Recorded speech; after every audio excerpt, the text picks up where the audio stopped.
You just realized your business needed to hire someone yesterday. How can you find amazing candidates fast? Easy. Just use Indeed. Stop struggling to get your job post seen on other job sites.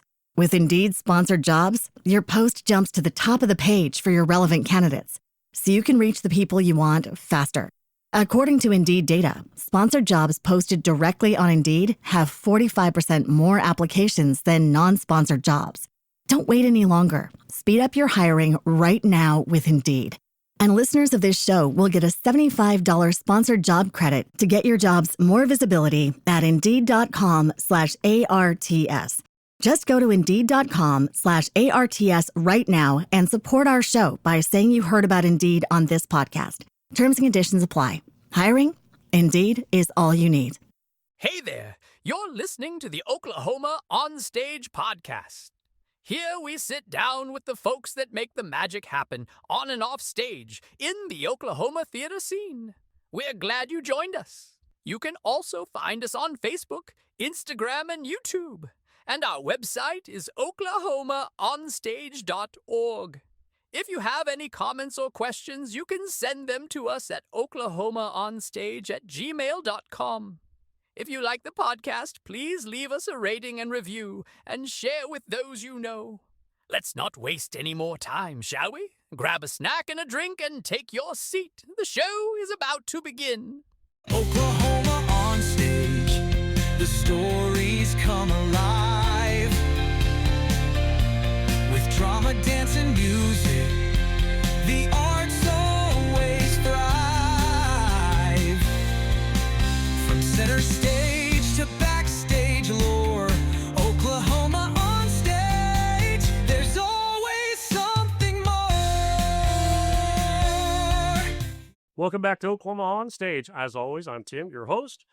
Today, we're trading scripts for swords, blocking for broadswords, and dialogue for daggers.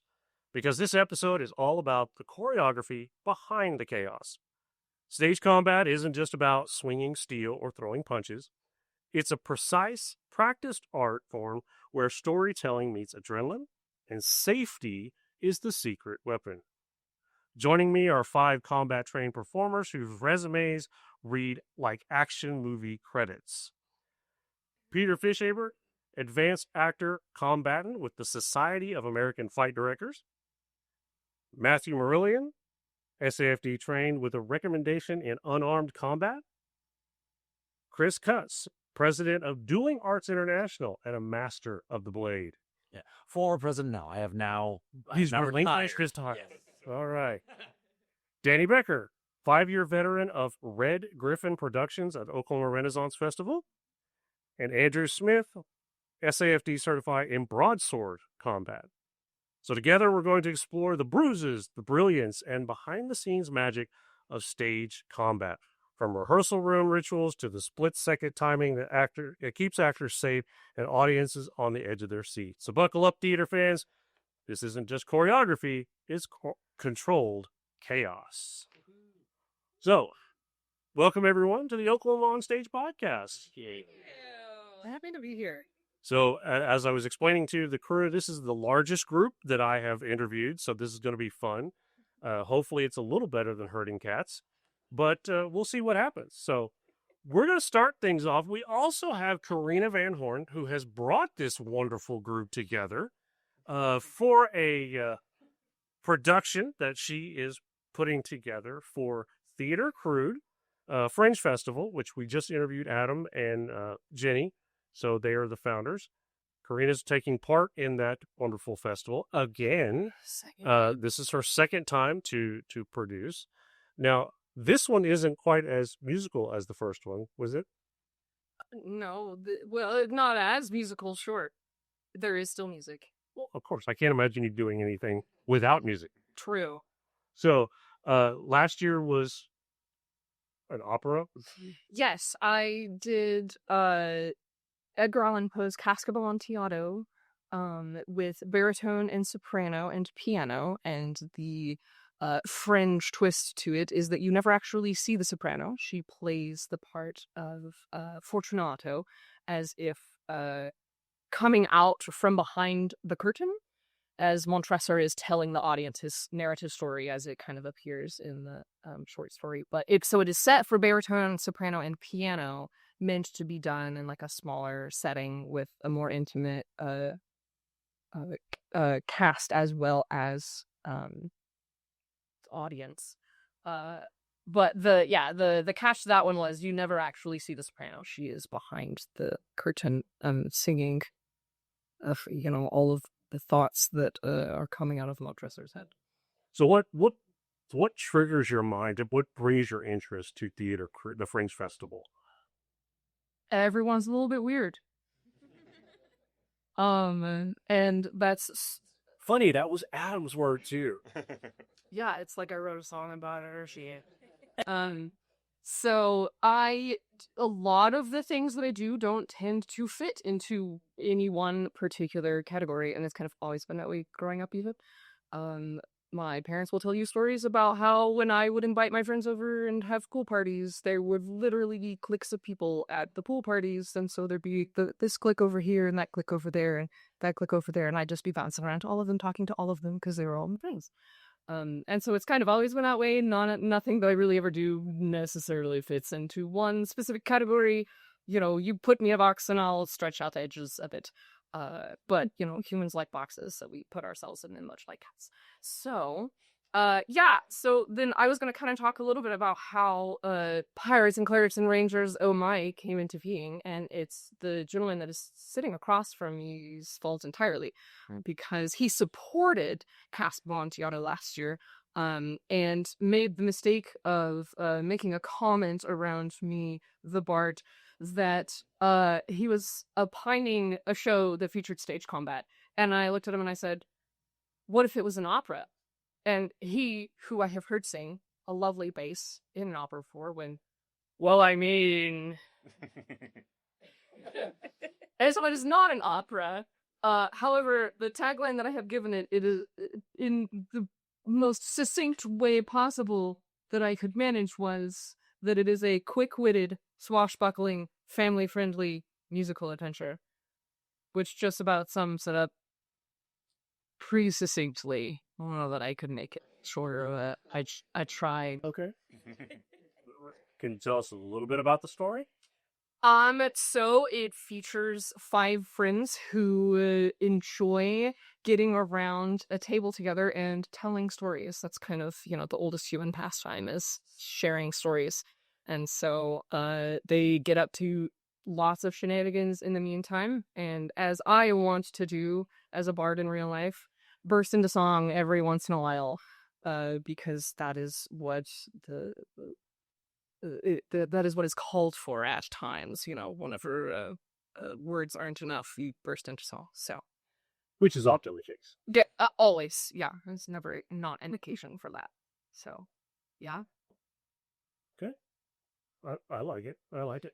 Okay, so now what we're going to tie this all together because I want to go around and I want you to introduce yourself and tell us your role in this production. So we'll start with Chris.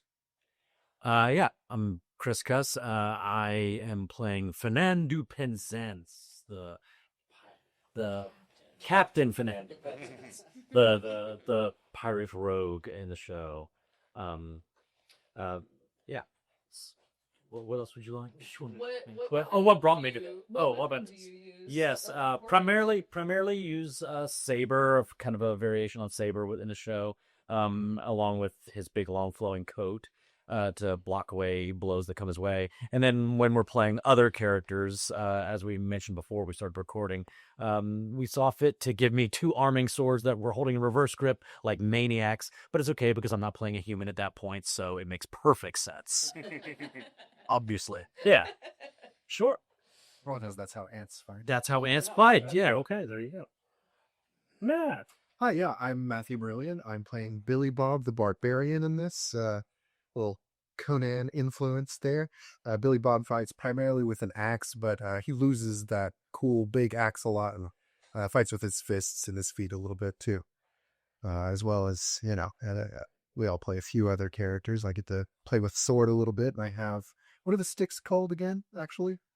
Or Eskrima sticks. Our Eskrima? Eskrima. Eskrima sticks. Filipino, right? Yeah. Philippines. Pacific Islander Filipino, yes. Pacific Island. I've been announcing that wrong my whole life. Well, look, here, take a look around the room, see how white everyone is. So just don't pick me as gospel.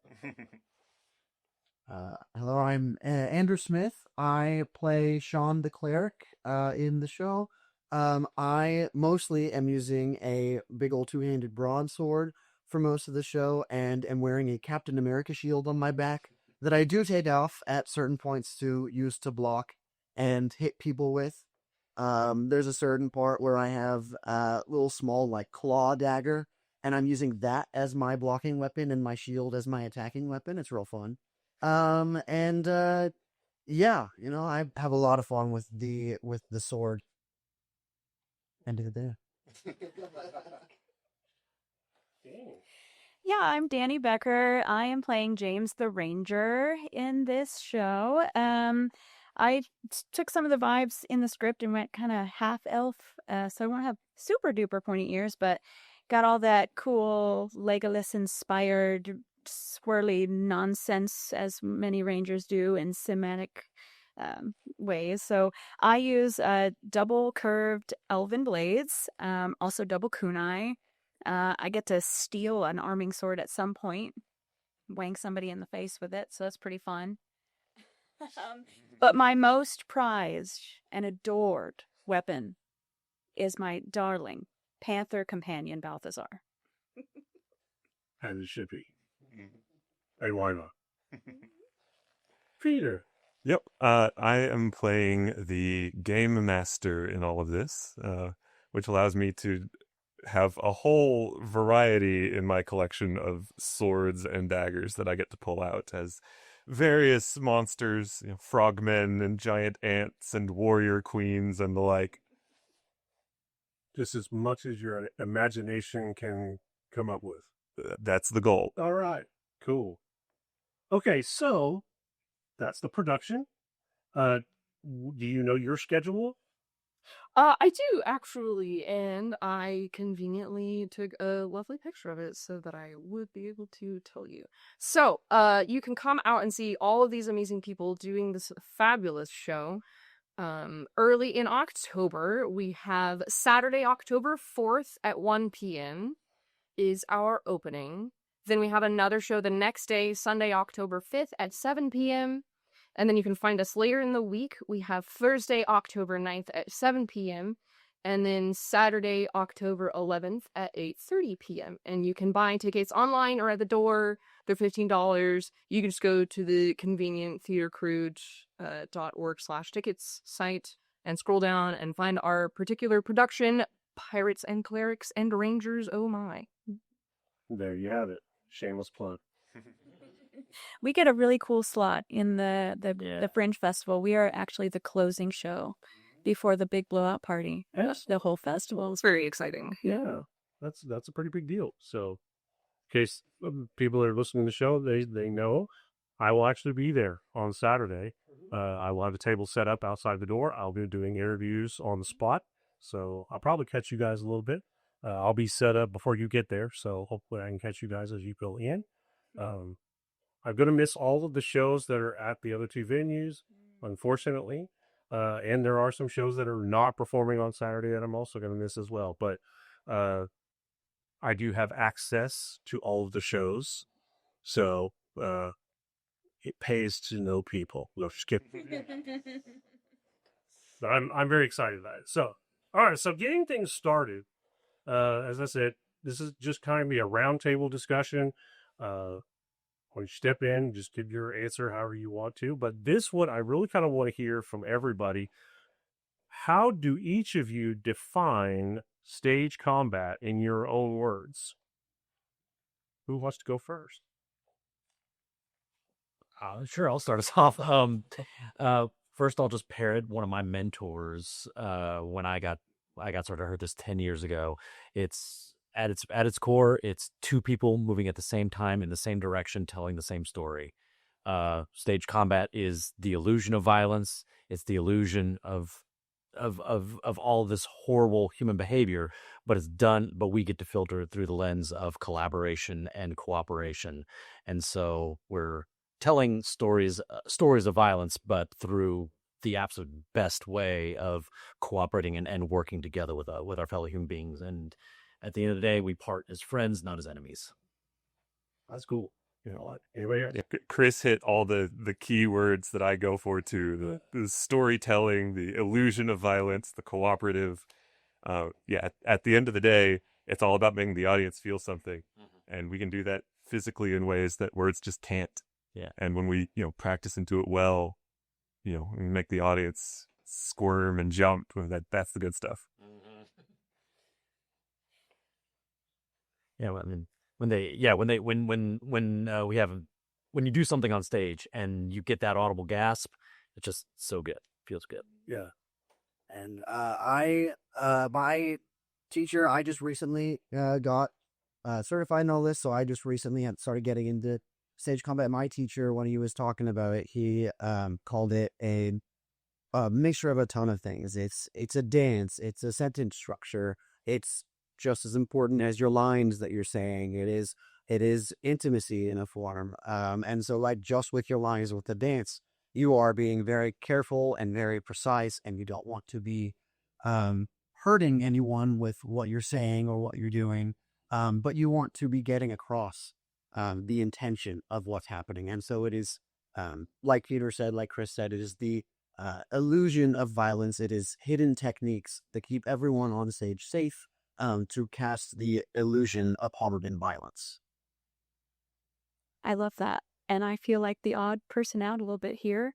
As someone who's never taken a fight workshop officially or had any classroom training equivalent or done stage combat on a stage for theater purposes, it's only been Ren Fair for me. So it's a lot of quick and dirty, rough and tumble.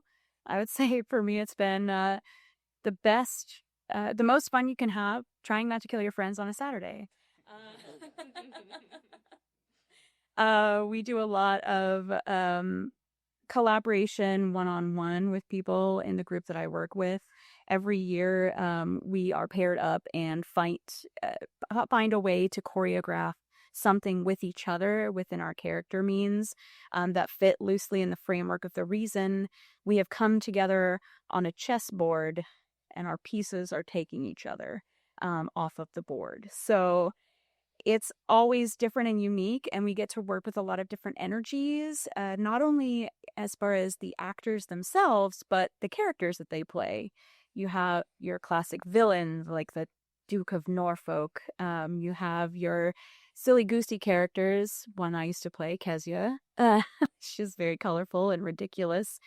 Plays in the children's realm a lot. So pairing those energies always becomes a blast and a half.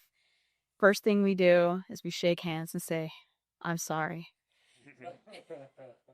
And from there, we just do our best to try to make it dynamic and exciting to be part of the adventure of a Ren Fair stage. I've been to a couple of different Ren Fairs, and going to the one in Norman, watching the chess has always been my favorite thing. I'm just the interaction, like you said, the interaction with the characters. Especially when you get two different dynamics like that, it's hilarious, and so, because when they call out and they make the move, okay, who's about to die, but how they do it is so Very awesome. dynamic. Yeah. So yeah, and I applaud you for that. So how did each one of you get started in stage combat? I began through community theater. I grew up in Enid and did a lot with the Gaslight. They do a Shakespeare. It's not in the park anymore, and it's not in the middle of July anymore. They moved it inside during September, which is far more sensible in Oklahoma. But I did that through high school and college pretty much every year. And the year that they did King Lear was my first time getting to swing a sword around on stage and die on stage. And never looked back. Very cool. Erin, when did you start? So I officially began stage combat itself in 2021, officially joined Red Griffin in 22. I began the Castle of Muskogee cast in 21, they liked my energy, the character I was able to build, and I just showed up to help whenever there were nighttime events that only the Red Griffin folks were required to be at to help run and coordinate. I just showed up, said, hey, you need a hand cleaning this thing up, doing that thing. You guys are cool. I want to do this. How can I get a sword?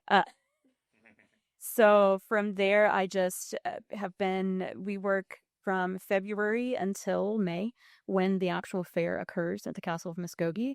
So it's a very intensive process. So I feel like I've gotten a lot of workshop equivalent, but within our own little bubble. So it's very stylized to the production company I'm a part of. I love it. Well, my daughter and son-in-law are members of the castle, whatever they call it, but they go they're there all the time for like every different season throughout the years. Or they love it. Yeah, I just recently got out of school. I went to school. I'm from your Oklahoma, but I went to school up in Chicago. And the school I went to, they had a whole stage combat minor. But I did not take that track, and in fact, it wasn't until my very last year that I was like, I need electives. I just need to fill time before I graduate. Why not? And so I joined the Stage Combat 1 class, and I just had an absolute blast doing the unarmed and the rapier and dagger choreography that we put together. And so I stayed in the class for the next semester in Stage Combat 2, and we added the two-handed broadsword to the mix of unarmed and rapier and dagger. And then I was given the opportunity, everyone got the opportunity in the class to certify with both the SAFD, the Society of American Fight Directors, and the British Academy of Stage and Screen Combat. And so I was like, why not? I paid the fees. I did not do the British one because I don't plan on going to going overseas anytime soon. But Yeah, but they have such a good accurate in the You never know. never know. I might later. But I did do the SAFD. And I just have not looked back. I came back here after graduating, did a show with a lot of Stage Combat with Peter. He asked me to do this, and here I am. What about you? I'm trying to remember. I can tell you for sure it was Peter that helped introduce me to Stage Combat. I don't know if it was possibly Henry VI Part 1. It might have been one of we did a bit before that. Yeah, you came and played with Luke Eddy and me and a couple of his other students. Yeah, Luke Eddy was for a while. Yeah, doing some little like one-off workshops on the weekends over OCU at the time, and I got to learn, in briefly, quick little bursts of a number of different weapons at that time. And then I guess Henry VI was my first show where I actually got to swing some swords, and that was a great time. And I've been hooked ever since I started. I would rather spend my time swinging steel with my friends than pretty much anything else. I'm sure that makes everyone comfortable. In this room. Yes. Swinging steel offline. Yeah, there you go. Terminology. you did look at the glossary. Right? I like to say that I fell ass backwards into stage combat. I was in grad school for directing, and it was a really great grad program because it allowed me to take acting classes while I was still directing. But I thought directing was going to be the primary focus of my job, and it still very much is, and I do a lot of it professionally and at OCU. But I took a stage combat class. It just so happened that semester it was the stage combat professor at the school was on sabbatical, and so his mentor came in, who was the founder of another stage combat organization, Dueling Arts International, and took a class with him.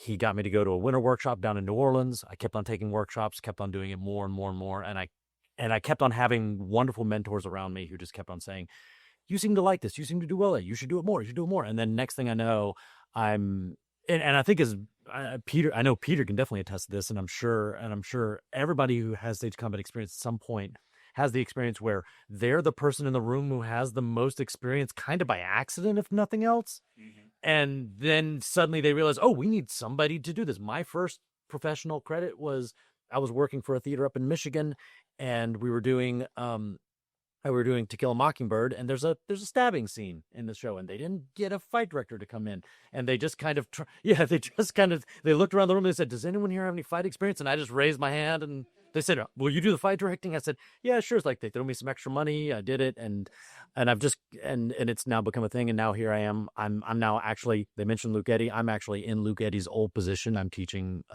movement and stage combat at OCU, and and it's now fight direction and stage combat has now become easily the lion's share of my job now. Wow. Yeah. That's very cool. Yeah, and my experience of getting into the choreography side is much the same. Yeah. Where like I was in a show, I think it was out at the first thing that I technically did was out at Bethany doing A Christmas Carol, and there was just some rough housing that the children needed to do, and Audra was like panicking about it, and was like, "I can like you do a thing, just like this is not that big a deal." You see that look of Yeah. panic come across the director's face of realizing they missed something, and then you kind of get to step in and be the hero's like, "I've got this, don't worry." Exactly. And then you're like, And then and so that was so I actually started training with the Society of American Fight Directors at various workshops in I think 2014, like that spring, and so that would have been like that winter, and then I was down here in Oklahoma City by that point, but the Gaslight Theater caught wind of me having started studying with an organization called the Society of American Fight Directors, and asked me to come do their choreography for their Shakespeare in the Park when they were doing Titus Andronicus, which is a heck of a way to start. Hey, bloody and messy right out of the gate. You love it. You gotta love it. Gosh, you mentioning Christmas Carol, I was also in that production. I think that's where we met, actually. Probably. And we should have had you do in a scene. I was young Scrooge, and while Belle and I are breaking up, this young child comes up, is like trying to sing for coins or something. And I don't think I had any sort of fight direction for that, but they had me, I literally just shook this young actor. Scrooge like shakes him and yells at him, and I probably could have. I'm sure the child is fine. You know, We haven't seen him since. literally just. Sorry, man. He quit theater early. It's fair the Albert. A great reason for everyone listening to hire a fight director. Yeah. I love the story about To Kill a Mockingbird because I was actually in that same scene. Probably not sure production, but yeah, we had no fight choreography. Yeah. And so we literally had to figure it out ourselves. Well, and that show's always. I love that was my first one because that, in addition to the little knife stabbing, there's also you usually have the little kid in the ham costume that comes up as like probably kicking or hitting one of the adult characters, and they have to throw him to the ground. So now you have to go through the safety of a little child rolling around in this very weird, abnormally shaped costume, and then they usually can't get up because their little legs are kicking in the air. And it's like it's like a serious play with a very silly moment in it. Yeah. When did you get involved with stage combat? It was like a month ago. So that's all Peter's fault as it is for a couple of other people in this room. Let's say there seems to be a common theme here. It's his fault. I'm sure it has something to do with when Karena decided this needed to happen. She put me in charge of finding people who could actually do it. So we built from my circle. So Yeah, it was not. That was sort of. I can do many things, but since stage combat is not one of them, I delegated. And of course, Peter has done a wonderful job under that delegation to then turn to literally all of these other amazing, wonderful people that he has gathered around himself and been like, this is collaborative. Come ready to do all of these things. And it was mostly just me being like, he's my go-to because he's the one that I knew. And so it was just, Here's what you say. The rest is his. yeah, that's he's the one that I default to of like, I don't know, Peter, what is this acceptable? And he's like, yeah, it's great. And you're like, oh, okay, do it. Great. It looks wonderful. You guys are so cool. Yep. And one of my goals in, wanting to do a production like this was, to be able to just get together people who already know what they're doing and kind of show off. Like, when you get people who have practiced this in advance and just kind of throw them together, like, stuff can come together really quickly. That's way cooler than what you would get most of the time Right. You know, There's right people who are new and with not enough time in rehearsal process. in many ways, it's actually a little bit closer to your experience with the Ren Fair, Danny, because this, I know for a fact. Again, I know from Peter's experience and definitely from my experience. If you're coming in when you're working with people who have no idea what they're doing, it's like, great, I have to teach them just how to hold the sword before I do anything else, just so they don't hurt themselves. And here, Not the pointy end. I've it. yeah, Like, you're already halfway there.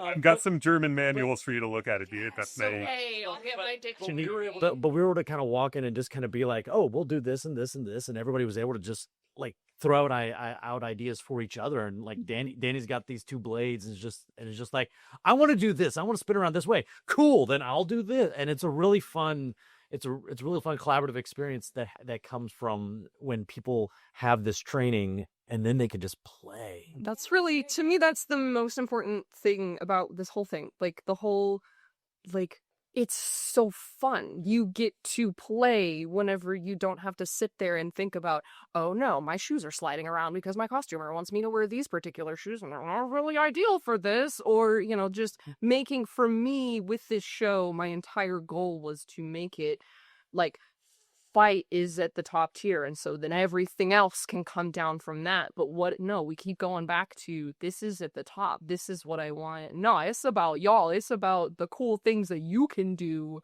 and then I get to sit on the sidelines and watch them do all of the cool things. So Nice. Well, and the medium that you've provided as a framework for this made it match the energy of the script. When you've got friends coming together to play games and be in a fantasy world with each other, it's sort of like a dream for a lot of us. A lot of us play those games with our friends and have a really strong vision of what a cool elven ranger would look like and do in a scenario. And being able to act that out physically rather than just describe it is a blast and a half. Yeah. Well, you mentioned in your previous podcast, and I actually messaged you about this earlier today, that you had played D&D in the 80s when it was edition 1 and 2.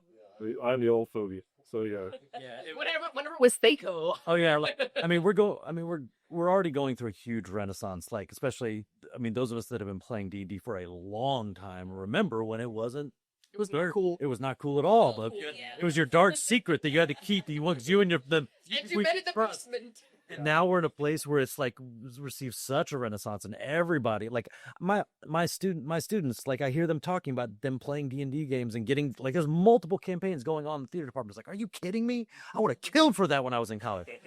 So when you had this really great idea, and then you contact Peter, and then Peter reaches out to us and says, "Hey, do you want to be in a show that is about friends playing D&D with fighting?" I was like, "Say less, I'm there." Right?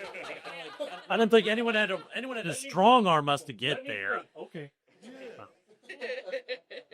I love it. I love it. And being able to bring the passion from the real world, like you said, people that play the game already love it anyway, and then bring that into the stage area where you do know a little bit about what you're doing. Just a little. But it makes it fun for you, which also makes it fun for the audience. Mm-hmm. Because again, what several of you have said, it goes back to the storytelling aspect of it. Absolutely. So you guys, several of you have mentioned this. What is SAFD? Somebody give me to explain. The Society of American Fight Directors, SAFD, is a organization across the United States that teaches performers how to do stage combat safely. Primarily, it's about performers as opposed to choreographers. But if you keep progressing through it, you get there. As we kind of mentioned earlier, mostly by accident. But yeah, and it focuses on stage combat. Although more and more these days, we have a lot of people who are also involved in television and film as well. And they have certified teachers at a lot of colleges all around the country, and people working professionally in all sorts of places.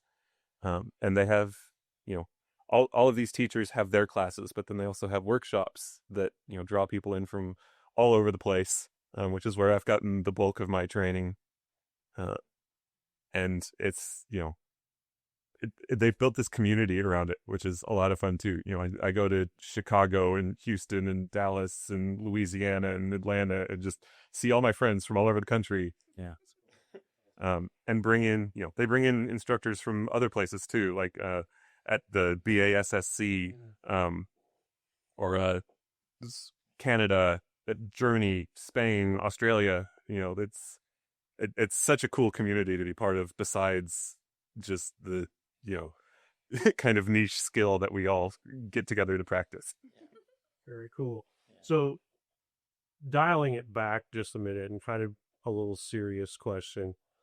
What is the biggest misconception people have about stage fighting?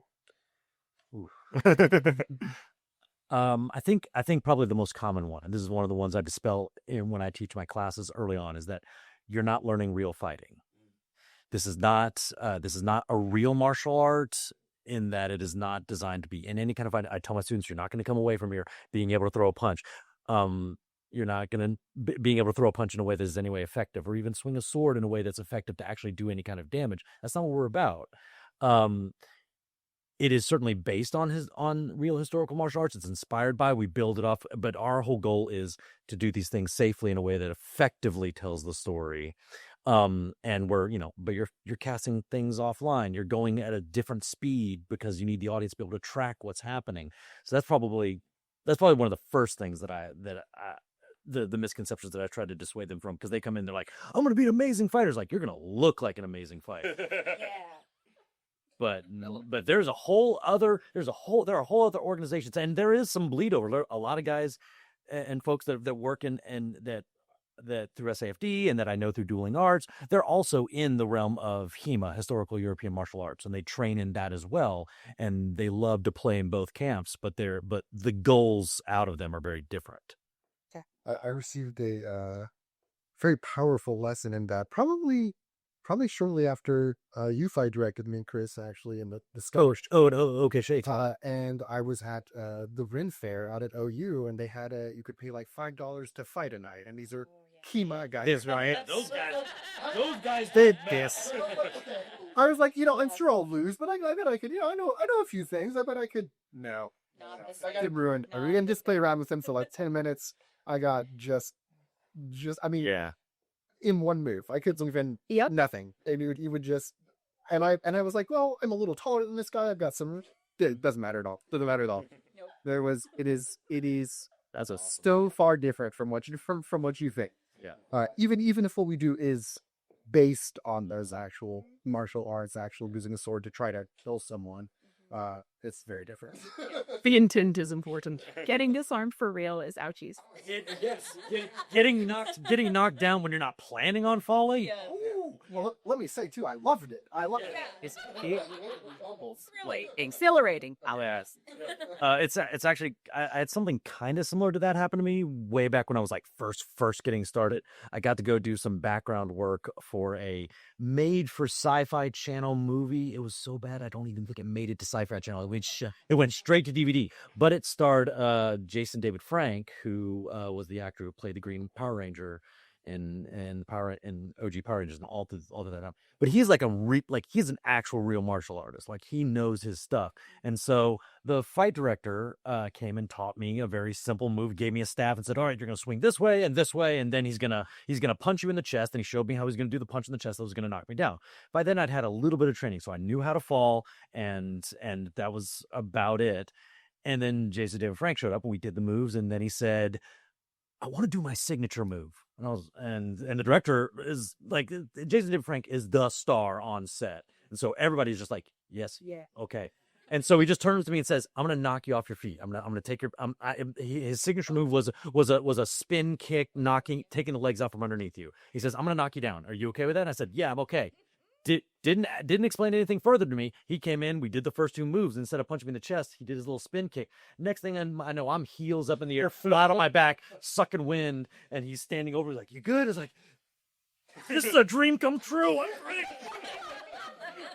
saw Pino by the great Power Rangers. It was the best thing in the world. But it was definitely like the difference between that perfectly trained moment that I was ready for and like a guy who actually can fight knocking me on my ass. It was a whole different experience. The difference between a beat and a controlled fall versus a swift, definite move. Yeah, suddenly your body is moving in directions that you did not plan on going, and it was And it was so cool.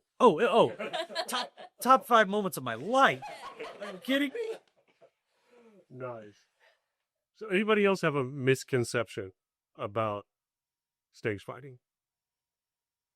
I think kind of like on the converse side of that, it's like if you do a martial art, if you do like fencing or HEMA or something like that, you're automatically going to be really good at stage combat. I had a lot of people in my classes who did martial arts and fence, and they took longer than the rest of us to get used to the everything like to do with the rapier and the dagger except for the footwork. Like they had the footwork down, but it was terrifying to fight them because they were not trying to go and hit you, but it felt like it. And it took a lot longer for my teacher to, John McFarland, love him, great guy. It took him forever to beat that out of them.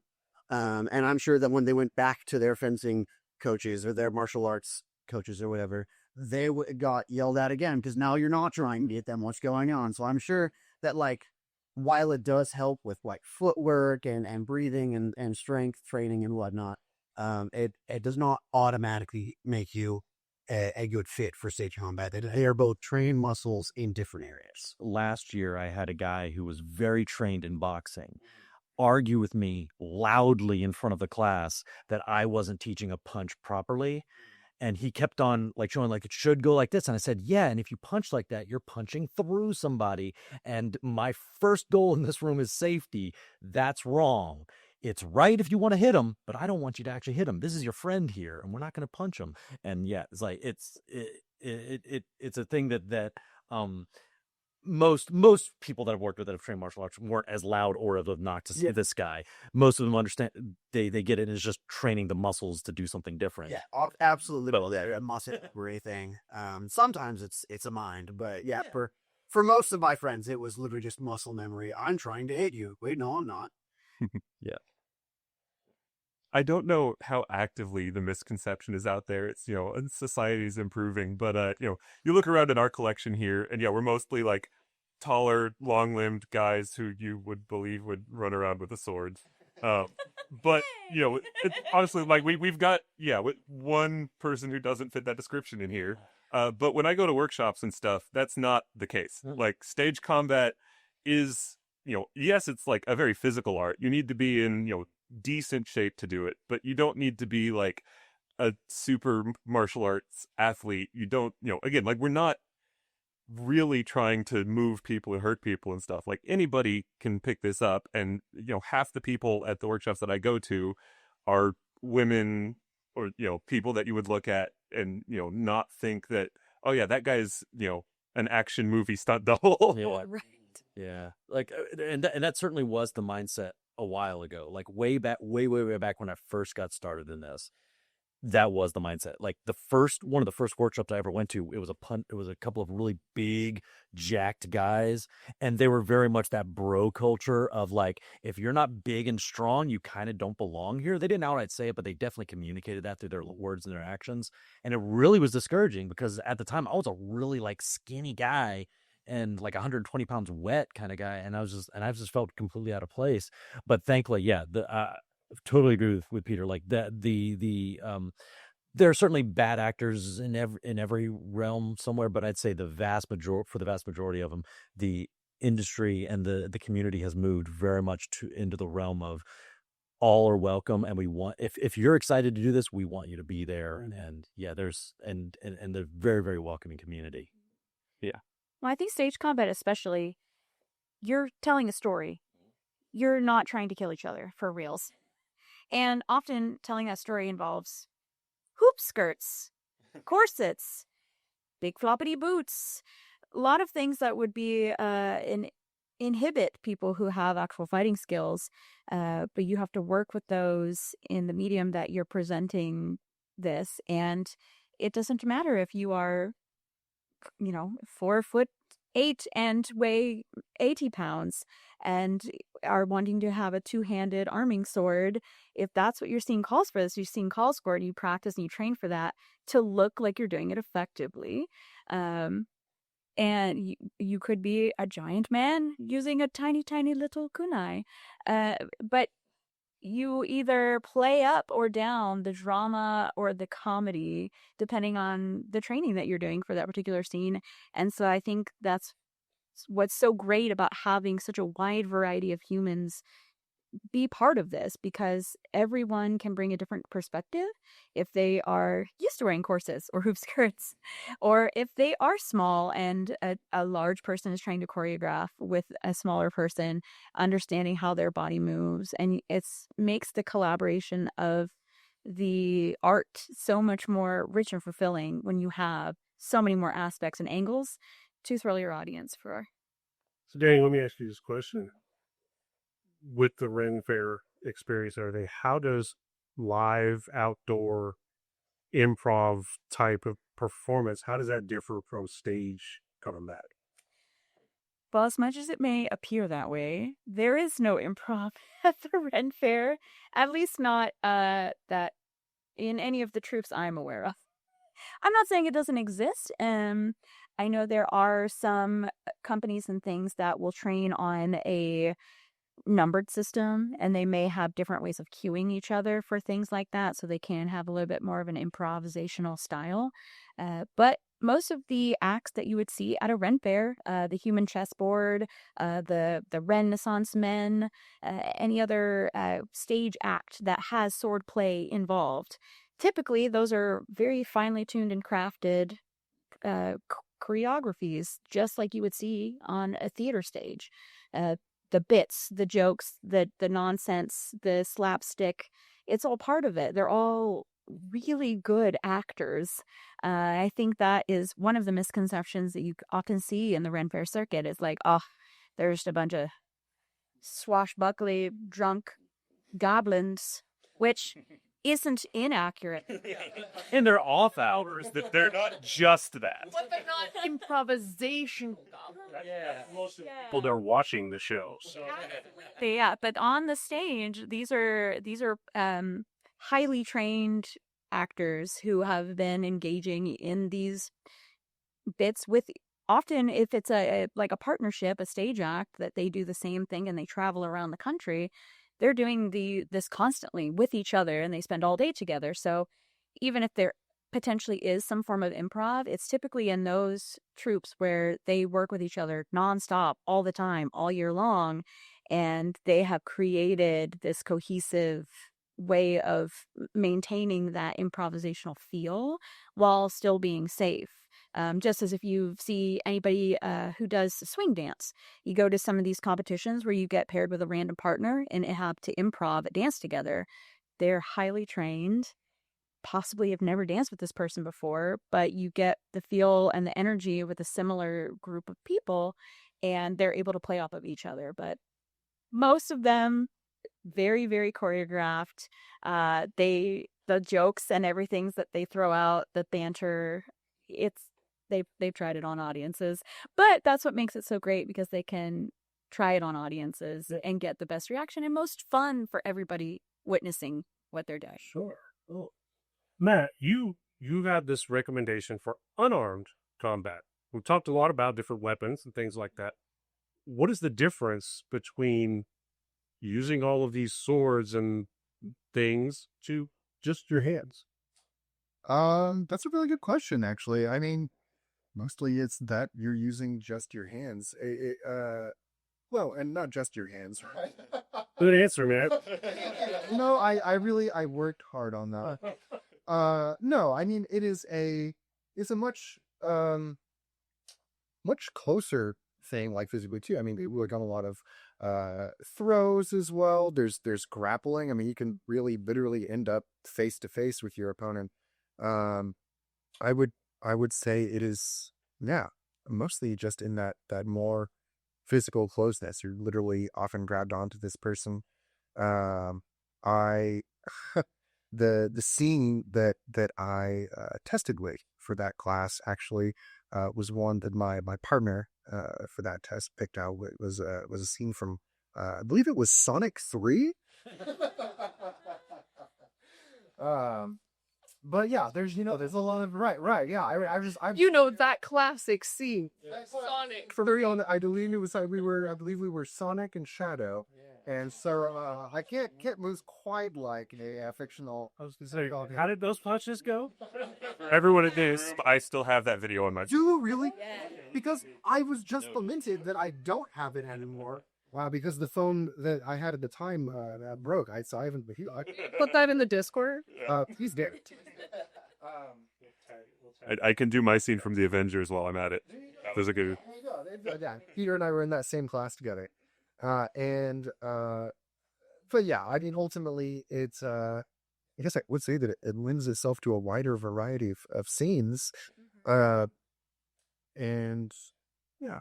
I think that's true in and of itself, and a lot of what we're talking about with the swords and things like that, particularly sitting in one sort of genre, whereas the hands can go in just about anything. Sure, but yeah, and you get more opportunities to use it in more modern shows and stuff as well. Whereas you pretty much, I mean, I far prefer swords, frankly, but you are pretty much stuck with some pirate shows or a lot of Shakespeare and Yeah, absolutely. I think that's even one of those like misconceptions that we're going back to. Is like when you think stage combat, you think like Pirates of the Caribbean, Star Wars, like big, flashy, swashbuckly fights. But like in reality, especially on stage, most of the time when you see a stage combat or like when you need a stage combat professional to come in, it's for just the slap to the face, or they like roll on the ground, or like one punch, or literally even just like a grapple on the throat of the ground, or anything. If there's even something that's even a little bit violent, they should. And a lot of bigger and more professional theaters have had a stage combat professional come in, and they will need that training. Because like you said with and this is a knife, but like with To Kill a Mockingbird, you wouldn't think you would need a violence professional to come in about that, and yet you do. But it's the same thing. It's the same thing with slaps to the face. Like there's a ton of different movements to go into just one little roundhouse slap to the face. To make it safe. Make it safe. Yeah, First thing is like I think another misconception I think is that people see the swords and they think, oh, that's got to be harder. In my experience, I think unarmed is actually the hardest one to master. Because there's so much wiggle room. You're right. There's the variety of targets, the way that the different bodies interact when you get that close to each other. It's the one that I always start with for that very reason, because I think it's also the one you're going to do the most. You're right. It's going to be, not every character can swing a sword, but every character can at the very least push somebody, fall to the ground, or slap someone.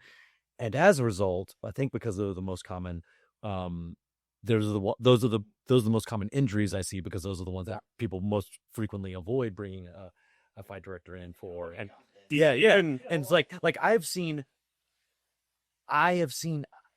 could probably count on less than one hand. Like I don't know, I can only think of like one or two instances that in my experience of shows I've been involved with that had an injury because of a weapon. I've seen countless injuries from unarmed stuff that either went horribly wrong, they didn't bring somebody in, they were just doing something unsafe to begin with, whatever it was, unarmed is far more frequent, and also oftentimes undervalued the need for combat profession. And I'll say too, I mean, over the weeks of taking that class, I ended up with more bruises through doing it safely, through doing it correctly and practicing correctly. My body was sore and more bruised doing that than any show where I've ever been using a weapon. Like it really is. It is very physically demanding. Like, yes. And it's even super useful. Even in classrooms with like other experienced students, like I've got way more, minor mishaps doing unarmed, where somebody accidentally clipped somebody, in the nose, in the cheek. I've been clipped on a groin shot in a test before. Far more doing unarmed than I've ever seen in any kind of sword work. I feel like it goes into that, like even as you're participating, you in the violence itself, and not just the choreographer or the theater company bringing it in. As a participant, you see the sword, you go, "Oh, that's dangerous. That's a weapon. I need to be real careful with this." You see Anon, you're like, "Oh, it's just a punch. Oh, it's just a push, a slap, a shove. I'll fall to the ground. I'll be fine." And then you hit your knee on the ground, or you fall on your back, or you accidentally hit someone in a bone or a not as densely muscled area, and all of a sudden it hurts and you feel bad. And so like it definitely, there's a lot that like I said earlier, there's a reason, at least in the SAFE, I'm assuming in duelers as well, it's the first discipline that's taught because it's the most important. It's the one you're going to need in most shows with violence, and then also it translates to swords. You're not going to like need to worry about your target 1, 2, 3, 4 with unarmed as much as you are with swords, but your footwork that happens in the unarmed stuff goes into your sword play. And the partnering as well, just the learning to read and play something with somebody. It's not just you doing an action; you're doing it in response. Yeah, see, if you can see in a attack coming that they maybe through in an unarmed fight, you can see them throwing an attack that maybe they thought was safe, but you know is not safe enough for you. If you can see that in an unarmed fight, you can see that in any sort of weapon fight. And so that's why it's always been taught first. Yeah, I agree. I think I also would consider hand-to-hand the more complicated and the more dangerous in a lot of ways. Like you said, with swords, that's a physical thing we don't often encounter. And so our brain says, that is danger, be careful. Whereas you're like, I fall down the stairs this morning. You guys with my brother with. Like I goose my friends all the time, or things like that. You just underestimate because it feels more modern, more commonplace. But you're a lot closer range when you're doing hand to hand with somebody. When you're fighting with a sword, you have a lot of distance, and you can see, if you've been practicing with them, their move coming in a lot broader bit than just like a split-second move. Whereas hand-to-hand, you're up close. You may not be seeing where their hand is punching underneath your arm, but you know that's where it is supposed to be. And so those minor mishaps can happen if you forget, I'm supposed to go left instead of right. And it can make it so that it is going to be a lot more injuries and things like that. On top of the fact of the angles with swords, a sword hits a sword. The audience sees the sword hit the sword. They hear the sword hit the sword. When you are not actually punching your friend, you have to appear to make contact with their face, as well as get a sound in there that indicates you have punched them in the face. And so there's another layer of sound effects on top of the angles that you need to be in the stage that can make a lot more brain work happening for hand-to-hand combat. It's the storytelling aspect of it. I mean, I'm sure it reads. Another layer of the extra hazard, just because it's so much more prevalent, and this maybe falls into the misconception category too.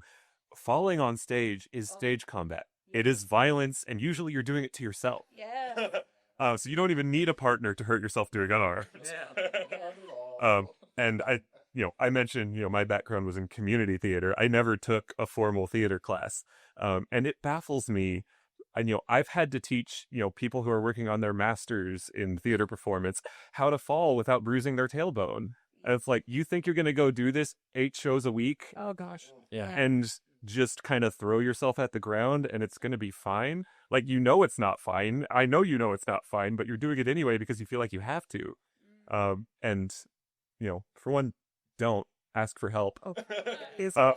But yeah, as far as, the unarmed being the riskier one, it's, it covers so much ground that people don't even think about. So much stage combat experience. I didn't even know it. Small bird falling. Yeah. So we've talked a little bit about, different body sizes. We've talked about different skill levels. Even the idea of different venues, we dealt with theater almost in the round in certain cases. We've dealt with very intimate settings like city space. We've also dealt with proscenium stages, but the audience is there. how do you alter that choreography for those different days? You know, it's one thing to say, okay, Chris, Matt, you guys are relatively the same size, relatively the same skill level. Regardless of the theater, you're going to know exactly how to do that. But if we change that up and you're now put into a performance with someone who's, like you said before, never done this before, but it's up close and personal, how does that change things? I'm gonna sound like a broken record. We're gonna go back to the things. It's about the story. What is the story we want to tell? And this is actually a pitfall for those of us that love stage combat. We love stage combat, so therefore we love cool fights. And if we can do some really long, cool fight, we want to. And there are many long, cool fights in the show. And when it serves the story and it does in this one, I think it's great. But I think that can often be a pitfall for us where we want to do more than what actually is necessary for the story at hand. A lot of times, the simplest story is the best one. Of just like, it's one hit, and maybe that's all the fight is, or it's just a couple swings of a sword, and that's it. And we start first with the story because if it doesn't look good, if it doesn't read to the audience, if it distracts from the actual story that's being told, then we're not doing our job. So it all goes back to, like, if it's a really tiny space, I need to be able to do this. Maybe it's just a very simple move that I can safely do in that space to also not hurt any of the audience members around me. Or if it's really big, I have to blow a way out and maybe go at a different speed so the audience can actually see my big moves. Be able to read it, yeah. Yeah. Daniel mentioned angles earlier too. So like, even if you have a choreographed fight for this proscenium stage where the audience is out there, there's a ton of people in the audience, but then you take that same show, same choreography, and you put it in a black box.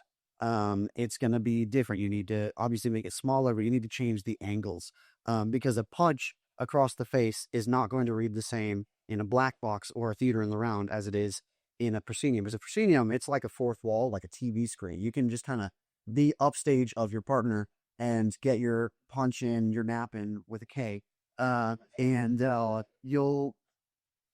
it should read just fine. But then you get into a black box where the audience is right there, and all of a sudden they can see a lot more of the nuance of the combat, and so you need to adjust your angles, adjust some of the choreography just a little bit so that it reads. And then same with theater in the round, audience can see you from every angle or most angles, and so now you're really gonna have to change your angles or the way your fist moves across their face to be able to get it to read. It's I like to compare stage combat to a magic trick. Oh, absolutely. It's like, at the end of the day, like we're doing clever illusions, and when I teach stage combat, I tell them I'm now teaching you how to do the magic trick, and they get really excited to learn the how behind the thing. But so it's as much fun as it is for us. We can't forget the audience is a vital part of that equation.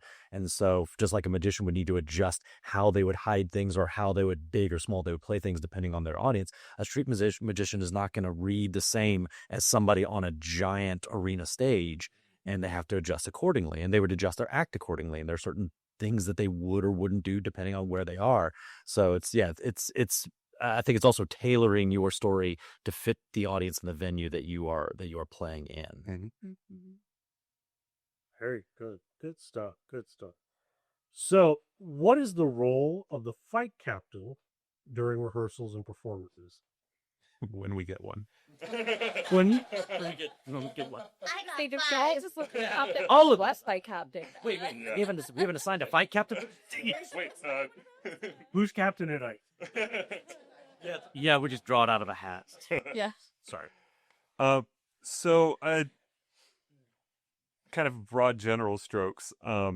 Ideally, your fight captain in a show would be somebody who has, some experience, because you're going to put them in charge of watching the safety concerns when the fight director isn't there for whatever reason. You want them to, be able to, help address those safety concerns without, changing any of the choreography that was given. And you want them to be able to, run the fight calls before rehearsal and before the shows to give everybody a chance to, get things in their body again before they have to go do it in front of an audience and have all that adrenaline going.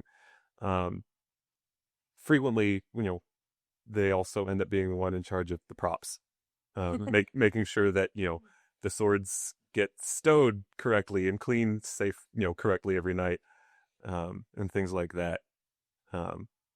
Ultimately, they're kind of as much an assistant to the stage manager as they are to the fight choreographer, fight director, for all of those things where they're, just helping manage the people side of it. I was gonna say it was described to me, and this is the way I've always thought of it since then. It was described to me of like your fight captains are just your stage managers, but for fighting. So the fight choreographer comes in, they're the director, they do their thing, they get it the way they want, and then they leave the production. And then the fight captain or the stage manager comes in or is there. They've learned all the choreography. They make sure they're watching for safety concerns. They're running fight call, and they're making sure that nothing gets changed. And it's being done to the choreographer's vision or choreographer's choreography. And so, yeah, it's like Peter said, they assist the stage manager, and I like to think of them as little fight managers, fight stage managers as well. Yeah. Mm-hmm. Excellent. Have you ever had a moment where something went completely wrong? I forgot to take a dagger on stage once when I needed it for a fight. Yeah. Fortunately, they bring a knife to a gunfight. It was not much of a fight. Mostly, I just kind of put them on, point, like held it up to their neck, I think, and kind of threatened them. And it was an actor with whom, I was pretty familiar. So like, I gestured that I don't have a knife in my hands, and made eye contact, and I just got like real close and like grabbed them by the collar, and we did that. We had enough experience together that we could, make eye contact on stage and feel comfortable, finding another simple physicality together. I don't recommend doing that. That was an emergency. Yeah. And it was literally just like my hands on his chest and nothing more complicated than that. Yeah. I'm sure we all have stories of like stuff going wrong. Either somebody slips or we accidentally hit someone. One that comes to mind specifically for me is very early on when I was learning. We were learning our unarmed fight for our final of my first semester of the stage combat. And my college had a big problem with putting two people in a room or in a class. And so there were two people doing all the same stuff at different speeds at a time in this room at once. And so not a lot of space. And there was a point where it was choreographed that I was supposed to tackle my partner to the ground. And literally all that is me placing my shoulder around her, like kind of stomach area, and then she does whatever fall she needs to do to get her to the ground safely. But we were, like I said, this was early on, so we weren't fully used to being able to do the technique and the choreography and being aware of our surroundings at the same time. And so we go to the ground without actually looking around to see if we're okay, and her head hits the back of someone's foot. And it was terrifying. She was okay, perfectly fine.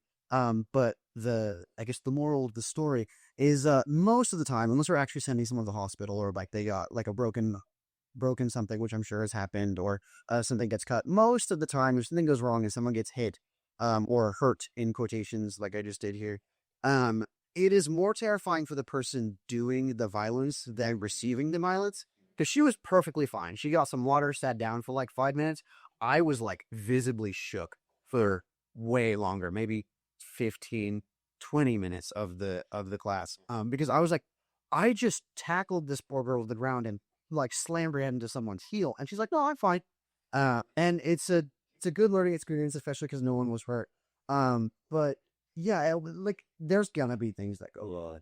There's always gonna be things go wrong. It's about, once it's past the part of making it happen safely without it actually happening, it's about making it happen safely and not getting hurt because it's happened. Yeah. Not as an actor, but as a fight director, I directed it, or I did the fight direction for a production of Romeo and Juliet that OCU we performed at OCU, and then they took to the World Theater Education Alliance in China, and it's Romeo and Juliet, so we have a lot of fighting, and thankfully Lance Marsh, who directed that, specified that he wanted to cast actors who were very skilled. He asked me specifically who I'd already trained so that they could move quickly and efficiently in the fights. And so we already had really skilled actors in that, and we did a lot of fights with rapier and dagger, a nice long thin sword with a small dagger in the offhand for defense and secondary attacks. And did the show here, went great, but we weren't able to take those. They're not weapons; they are theatrical props that look like weapons, but we couldn't take them to China. So the organizers in China worked with us, and I sent them pictures and specifications of the exact weapons and what we needed them to provide, and they said they'd provide it. And apparently somewhere wires got crossed, and they did not provide that. They provided these very differently sized daggers that weren't quite what we needed, but then the swords weren't rapiers. They were actually broadswords. And so my actors had to completely change their choreo on the fly based off of and adjusted off of this. And I'm not even there. I'm getting emails and I'm trying to coordinate with them from half a world away. And then to take it just one step farther, I believe it was right before their last performance, during fight call, one of the swords broke. Just broke, and they couldn't use it. And so then they had to completely adjust their fights again based on that. Is another great reason to get people who know what they're doing. Absolutely. And the reality is, I mean, like we have redundancies upon redundancies upon redundancies when it's in the fight world, because we do value safety so highly. But the reality is, best laid plans, will still often go awry. Yeah. Something's going to go wrong at some point, and that's when you have all those other things to fall back on, all that training. And ideally, as choreographers and directors, we are preparing our performers to do that as well. I think one particular example, one year that I was at the National Stage Combat Workshop for the SAFD, there are certification classes involved with that, and then there's a bunch of testing at the end of the workshop. And 1 year, a couple of the, first year performers were on stage, doing I think it was a broadsword fight. Maybe it was a rapier and dagger, either way. And one of the girls' swords broke in the middle of their test. But because, the instructors there are some of the best, they had coached everybody, here's what you do when this happens. And so, it broke, they stopped. They went and got another sword. They went back to the start of the phrase. They kept going. They aced their test. And it's a test. If it's in performance, that would not be fun. But, still, the audience would, rather have a brief pause in the story than get just cut at something, maybe, or just... And fortunately, it was the National Workshop, so they had some backup swords around, just laying around. Yes, there was no shortage of blades that weekend. Hey, it is always surprising to everyone every time your hilt and basket dissembles on your rapier. Yep.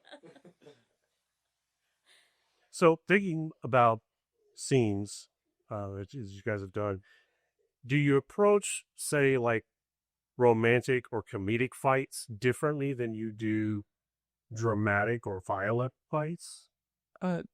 Parts of it, yes. Parts of it, no. The story, yes. The techniques that we use for safety are not going to change. Yeah. There are some, techniques that are portraying certain, violent actions that would not be appropriate for one or the other, just because it wouldn't make sense to the story. Sure. Mm-hmm. And, coaching the actors through it does change as well, because it can be surprisingly tricky to make a fight only look funny or only look serious. Things that are just, small changes can really change how the audience is going to perceive a fight. So when you've got a story like, say Romeo and Juliet that everybody already knows, you can get through it pretty well. But if you've got something that's not going to be familiar to the audience and you're really trying to get a specific mood, it can be tough. Yeah, and also thinking about I think we're all familiar with you see a clown in a show do something that objectively should put them in the hospital, but they pull a face, they make a funny noise, they fall down, they bounce back up. So a lot of it has to do with how long does the pain persist? How much are we letting the audience in on the trick? Are we surprising them, or are we telegraphing way in advance? Here comes a big hammer. And so there's usually there's also a degree of like how much the audience is getting to know in advance, or how they're being prepped for whatever move, or not being prepped if we want to shock them or surprise them. I mean, I'm not going to say that you can't make a gout of blood funny. Certainly in the right context you can, but oftentimes, like if you're doing fake blood on stage, that is typically more shocking and horrific than laugh out loud funny.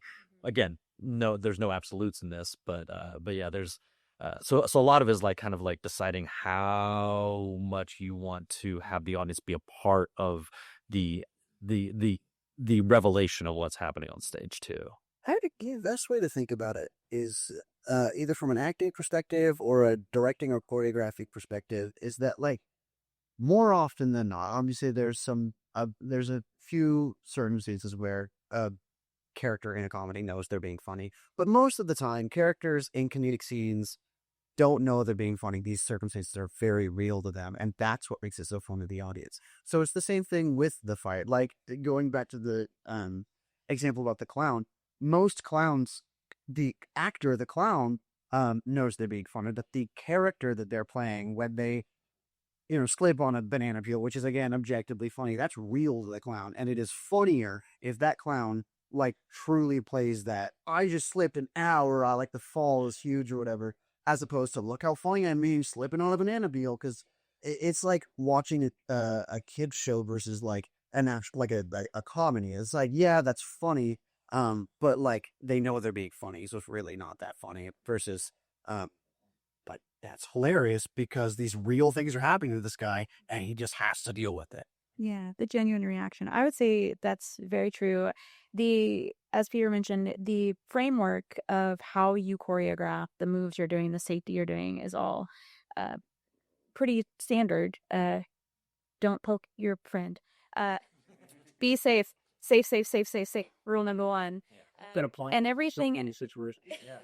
The script don't poke your friend. Yeah. Everything else really comes back from that actor standpoint, the character standpoint, the audience perception standpoint. That's where the acting in your staged combat, it's the staged part of your combat. If you have a dark villainous character using a pool noodle to hit somebody, it's not going to come across, unless that was your intention, as much as if they have a rapier and a hidden dagger in their boot and they surprise the heroine and, get them off guard. So I think the flavors that are for the different scenes that you're trying to portray don't always come as much from the basic combat choreography as much as the recognition of the fight directors of incorporating these characteristics from the roles that the actors are playing and infusing those into the movements of the choreography, using a rapier, having lower to the ground movements for somebody that's more sneaky, really focusing on that movement in their body as well as the way that they're applying their weaponry is just as important as having a sword or knowing how to throw a punch. All good stuff. So what's your favorite fight scene you've ever performed? See, the problem is once you start getting known as the choreography guy, you don't get to perform that. I was literally just thinking something like, which is the other reason for this. Yeah, it's been a long time since I've gotten to actually really perform a fight before this show because The dueling arming swords. Yeah, is pretty cool. Fair. I do have an answer. Okay. And sorry to pick between the two fight directors. But I got to be Macduff in a production of Macbeth a few years back. And I mean, as we've talked about before, a lot of times as stage combatants, we want to do the big flashy fights, and you don't get to do that a lot. Most of the time it's like a 3-move exchange, but that was one of the first times I got to do a longer fight there, and I got to. That was a good example of one where like it was you and the guy playing Mackers were both skilled. Like the moment that I found that out, I was so excited because it meant that like I didn't have to teach you how to do anything, and B, we could jump right into doing stuff. And it was cool. It was fun. It was a really fun fight. That was Michael Stewart Allen. He's fantastic. And yeah, but did anything get as many oohs as your lift in Henry VI? That's true. I almost mentioned that when we were talking about unarmed earlier. Well, okay, there was the lift in Henry VI. Sorry, I'm actually thinking about the lift in Murder on the Orient Express. I lifted Taylor Wright by the lapels. Oh, that was a good one. I was sitting right there for that. I forgot I did 2 shows. I've done 3. We did Misery as well. He was, at least 2, 3. Actually, definitely more difficult than the one I did in Henry VI. Yep. Well, you had 3 of mine to choose from, and you still. I know, I'm sorry. Listen, it was, and it's a great stage there at Anacoba Shakespeare. That's also, I haven't had a lot of big mishaps, but that stage would get slippery sometimes. Oh yeah, if I had a few slips. It's that faux was. Yeah, but yeah, fighting the Scottish King. What a treat. We're not even in a theater, guys. That's true. Sorry, fighting Macbeth. I also have an answer. I really only have done, up until this show, I've really only done the combat from the actor standpoint because I am so new to this. So my favorite fight actually comes from one of my certification tests. My rapier and dagger fight was the final scene between Edmund and Fernand from Count of Monte Cristo. And I was Fernand, so I got to die, and it was really awesome. Like you're talking about, it's sick. It's so fun to die. It's so fun to die. It's like you go through all this fight, and you're super cocky, and you think you're gonna win, and it's super flashing because Fernand is a really good sword fighter, and that's why he loses. Is because he thinks that he's so much better than Edmund. And then you get to the end of it, and it turns out Edmund has learned and has taken advantage of your cockiness. And so he is a point where he disarms me and then gives me back my sword as like an act of mercy. And I did not like, Fernand did not like that. And so I take it, I take that rapier and I thrust with my non-dominant hand, which I just thought was super fun also, at him. And he whips around, parries, and in the same motion as he's whipping around and parrying with his dagger, he stabs me right in the side with his sword. And then he delivers some final line, I don't remember what it was, and then he Spartan kicks me off the sword, and I die like that. And it is the coolest thing I've ever done, and it is the coolest thing I will have ever done until I do it again. Honestly, I don't know how I never thought of it. I would kill to see that Monte Cristo stage play. On my knees, sword in my side, like gasping for breath, and like, I don't remember lying, so I'm gonna say, "You were my friend," or whatever, and just pushes me off. I think I still had my dagger in my hand, or I had it in my right hand, and so as it's drawing out and I'm falling, my dagger scrapes along the sword, so it makes this really nice metal breathing sound as I'm falling, and then I fall and my dagger clatters out of my hand, and it was hideous. Oh, what's this? We like read it there. See, I did well. I'll read the guy before she go. I'll fly him down, or he'll fly himself down. So this has been great. I loved all this stuff. We start winding down.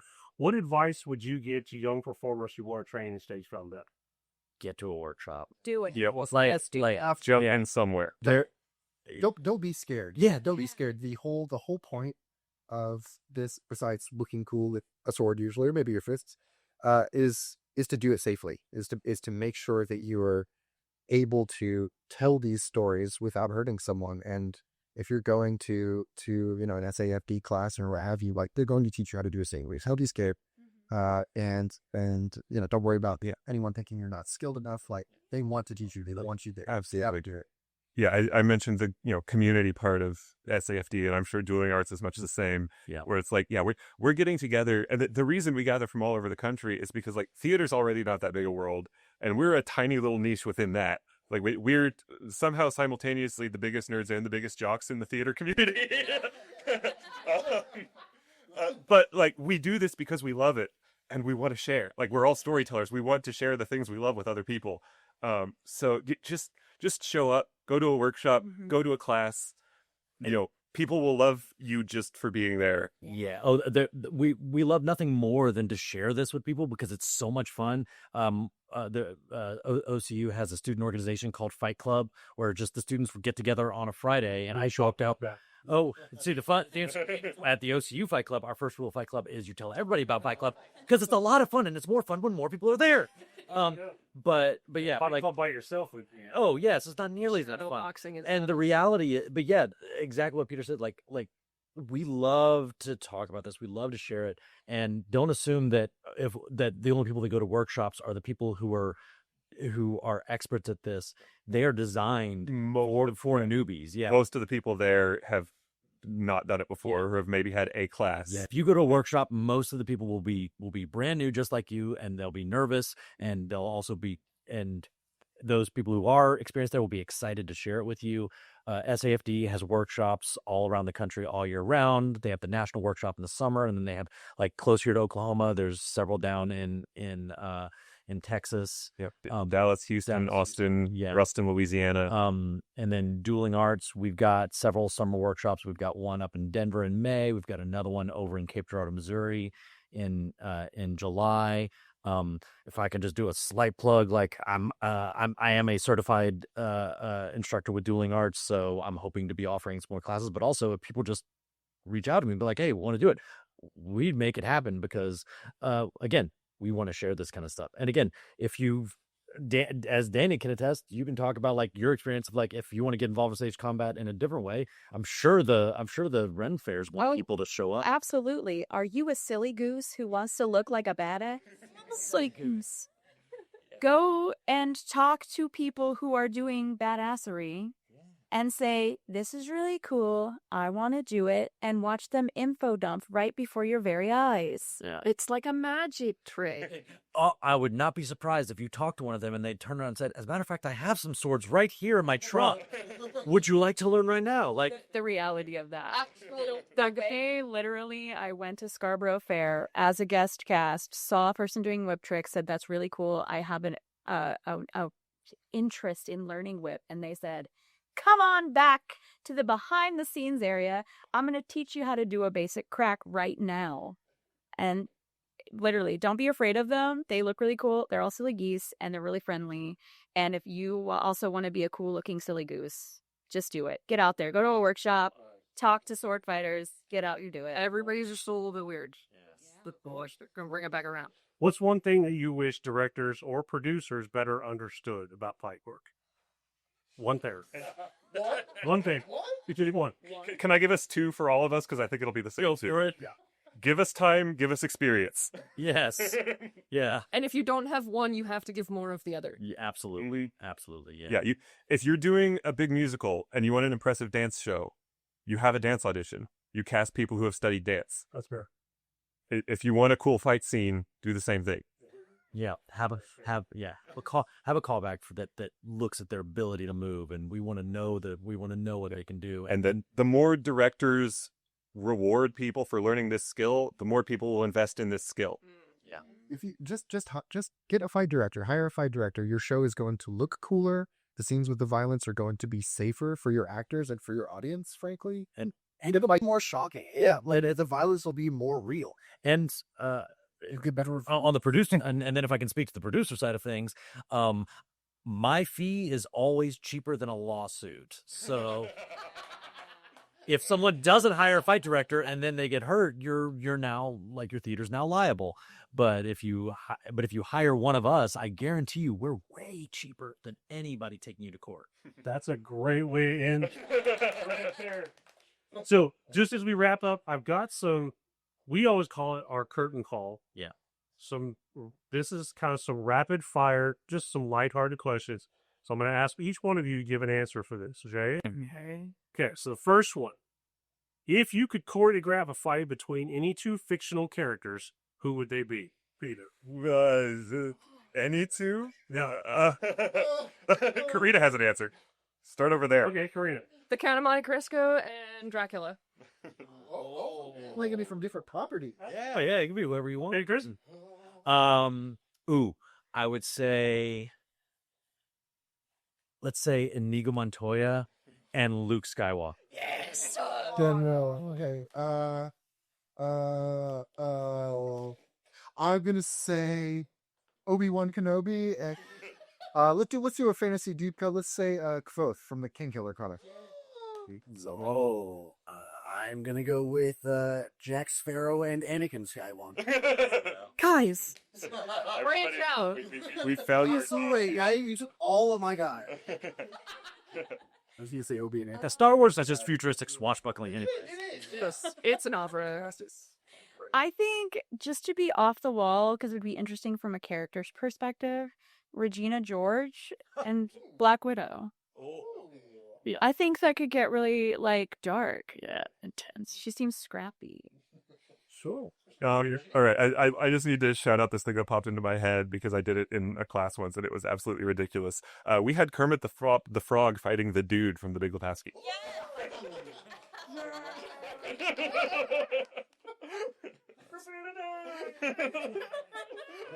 Now I'm imagining Kermit dunking the dude in a toilet. Okay. What's your favorite and least favorite weapon to work with, Andrew?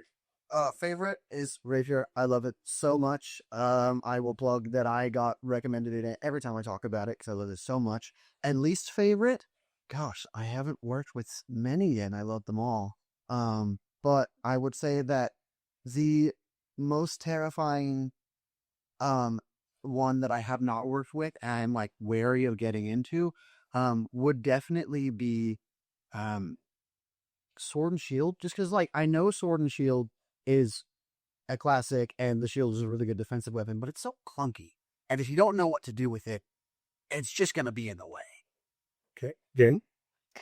I would say the most cool I have felt was dual wielding a scimitar short sword as my main with a dagger sim as my offhand. You can do some really cool, like one hand over your head and one hand out, cool stuff with that. I currently view rapier as my least favorite because they are the scariest to me. But that's just, I haven't had a lot of... Have you done small sword yet? Small sword is like rapier, but twice as fast. I don't know why. A lot of people say dagger is terrifying, and I get it because it's so fast and you're so much closer. But for some reason, I still think rapier is scarier. Yeah. Knife is probably my least comfortable for much that reason, because the speed and the variety of things you can do with it. And I'm really bad at knife disarms. That's just the weak point of mine. Favorite is tough because I do love them all, even knife. But probably I would have to go with broadsword, specifically like hand and a half broadsword, because you can do so much with it. It's my original and probably still my favorite. I think my favorite is actually when I first got started this, it was my least favorite because I was the worst at it and I was so frustrated by it. But now it is my favorite. It is rapier and dagger. I've got the tattoos on my arms for a reason. I love the dual wielding. I love the washing machine action. And I think my least favorite, I'm going to go a non-traditional route because I've only had to do it in one show and I hated it so much. They wanted to put it was a foam morning star. But I hated the experience of having to deal with like this unpredictable thing swinging around on the chain. And I was like, I never want to do that again. And so, yeah. Flexible weapons are a beast. Flexible stuff. Like I'd rather work with a whip. Like give me a whip any day. But this clunky thing, hate it. I'm bad about choosing one of anything. But I mean, I could go either rapier or a broadsword. Maybe broadsword of the two. And then on least favorite, I'm of two minds. I was thinking small sword. Small sword is terrifying.